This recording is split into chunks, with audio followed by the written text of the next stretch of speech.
Hey, what's up guys? I just released my brand new Phenomenal X LUT pack. But the very first shot of that video is this insane FPV drone just diving down a waterfall. And I thought it'd be really cool to have some text that shows up on the screen and then smash into the cliff as the drone flies down. Here's another example of it. And this is showing you it really just depends on the video that you do this effect on. I'm gonna call this like a text mesh warp effect. It's really sick, but I'm gonna show you how to do that today in Davinci Resolve. All right, so let's get started.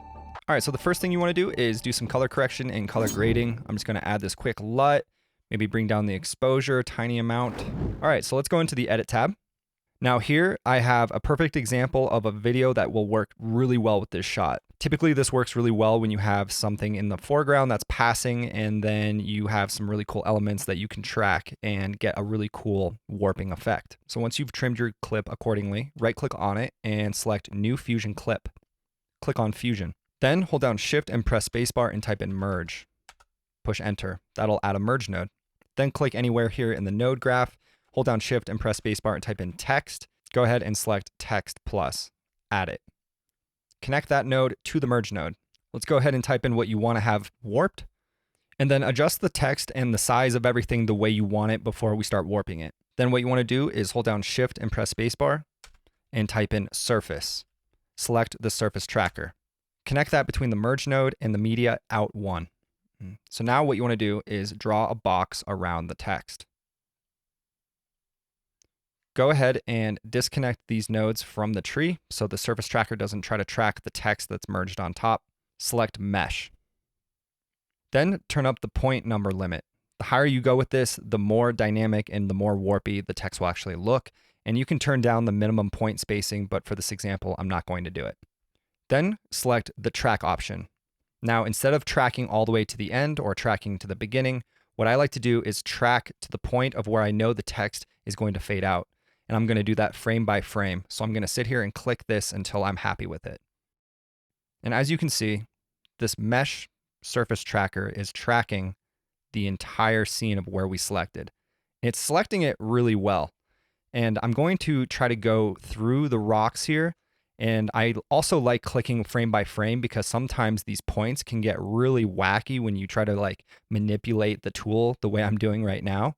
And you can see that this point here is kind of moving. So if there's anything crazy in the tracking process that starts to happen, go ahead and just kind of like keep an eye on those points. Typically it's only one or two. And now I'm just going to make my way through the rocks here. And I kind of want to see if I can push the tracking through and not have any crazy insane warpiness happening, but for the most part this is looking okay. So once you've tracked it to the point where you're happy, go ahead and drag the playhead to the very beginning tracking marker. Now let's go ahead, highlight those nodes, hold down Shift and drag the merge node down in between here so you can see where the text is. I'm going to select the text, right click on it and select copy, or you can just hold down Alt or Option on your keyboard and do Command C. Then hold down Alt and push V on your keyboard to paste it. Go ahead and connect that to the surface tracker.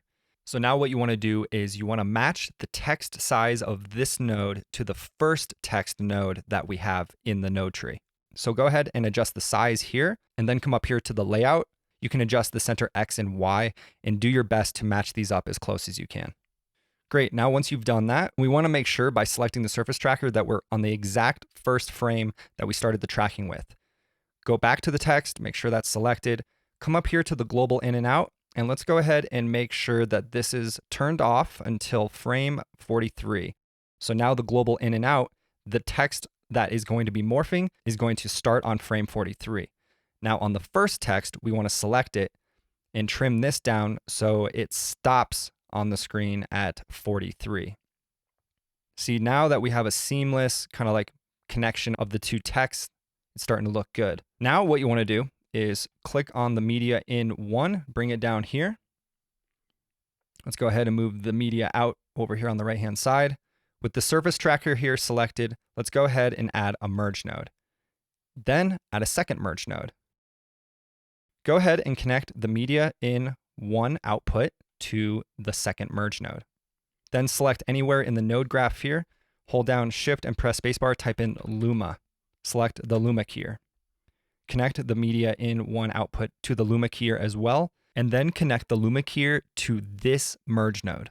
Then select the second node here and hold down Alt or Option on your keyboard and press T to swap the inputs. With the Luma keyer selected, come up here to the right-hand side under the inspector, select Invert. Go ahead and bring the high point down all the way here. Then bring the playhead to frame 43. That's the exact spot that I started tracking. Select the keyframe of the high and low. Then come to the point of where the tracking basically kind of stops or where you want the text to completely fade out. Then you want to come up here to the low and high and bring up both channels all the way. And that is how you do the mesh warpy smash on the rocks type of effect. Thanks for watching. Like and subscribe as always, and have a great rest of your day.